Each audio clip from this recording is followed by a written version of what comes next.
Does indemnifying the Crown mean that Housing New Zealand are also exempt from any kind of action being taken against them? Cool. Kevin Haig. Thank you, Mr Speaker. Housing isn't my portfolio, but I rise to take a brief call on behalf of my colleague Gareth Hughes. I'd like to begin by supporting the comments that Moana Maki's just made about congratulating the Honourable Maurice Williamson for bringing this bill to the House. It's good to see some legislation come before the House to actually make some advance on this issue. The Green Party will be voting for the bill, at least as far as Select Committee, and we do so actually in the belief nonetheless that the bill doesn't go far enough, and we're hoping that some of its faults may be remedied at Select Committee. But actually having something to debate and something to consider is better than having nothing to debate and consider. I also want to praise the Honourable Maurice Williamson, praise the Minister for already having distributed to members some more explanatory material that could be useful for working with constituents. I think that's a very helpful and unusual development in relation to this kind of complex legislation.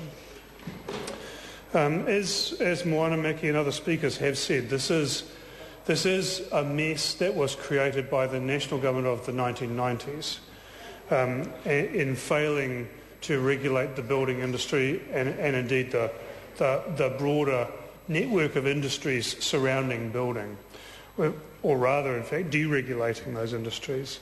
So it's only fair that National is the one to take the steps to put that right.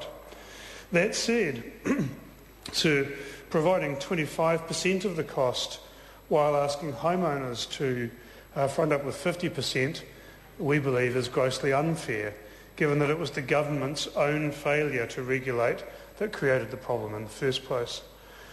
We know that this issue affects the lives of a very large number of New Zealanders.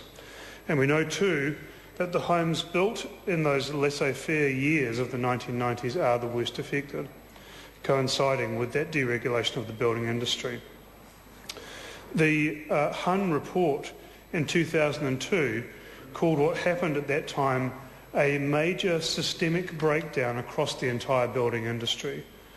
And no one escapes blame. Product designers and manufacturers, developers, builders, architects, central government, building industry authority, local authorities, real estate agents, and even some private owners. The limitation in the bill of 5 years is also, in our view, too short, and we hope that that also can be remedied in the Select Committee process. And we think it's too short because often issues will only come to light when houses are sold, and any home identified as a leaky home should be eligible to use the service. So we think it's completely unfair also to limit support for leaky homeowners in this way.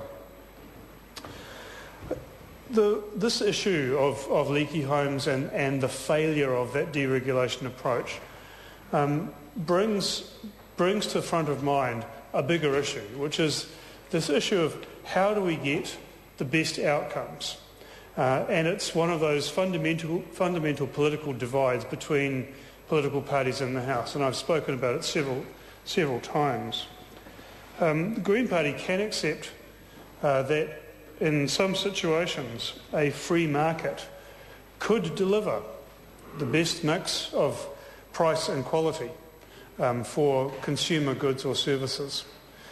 We think that that's probably going to only apply, though, in the conditions that Adam Smith himself identified as being necessary for the correct operation of the free market that he described.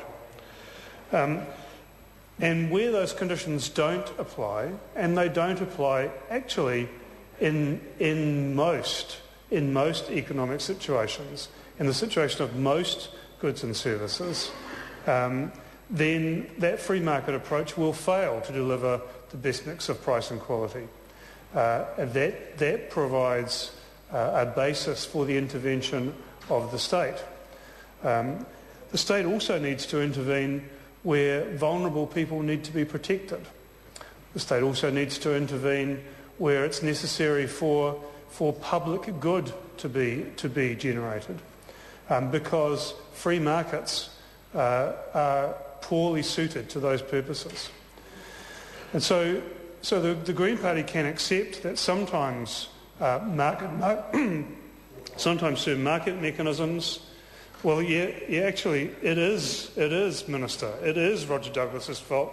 I think you've correctly put your finger on the problem there, and it's just sad that subsequent governments were slow to realise that fault and to remedy the problem. But thank you for pointing it out. So the Green Party can accept that market mechanisms and consumer choice are sometimes the best way of achieving the outcomes that we all want. But in many cases they will not be. In many cases some level of regulation or rule setting by the state is going to be necessary to achieve the kinds of outcomes that we want. And I think this issue of leaky homes is one that clearly illustrates one of those areas.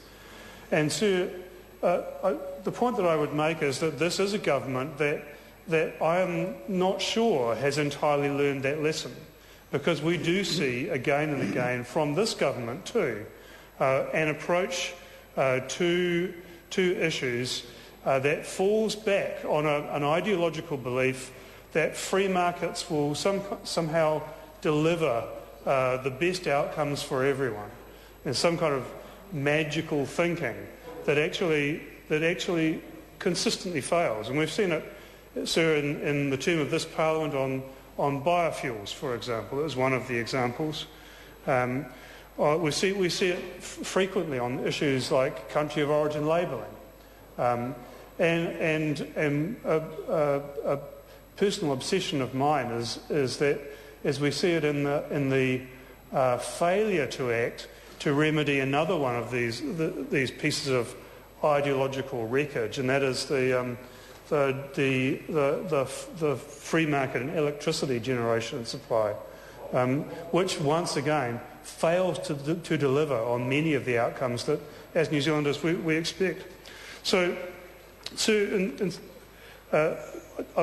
I make that point because the next bill that we will be debating is a bill being put forward by the government to adjust the building codes, with again the aim of reducing regulation. And so our warning, Green Party's warning, would be that government needs to be very careful that it doesn't create another saga equivalent to the leaky home one that we're addressing now in this next bill, through the cutting back of regulation. So while we say that the system is far from perfect, we do applaud the Minister in bringing the bill before the House. We think that there's enough of merit and value in this bill to support it to Select Committee, and we look forward to engaging positively in that process to try and cooperatively bring about an act that can best address these problems. Thank you, sir.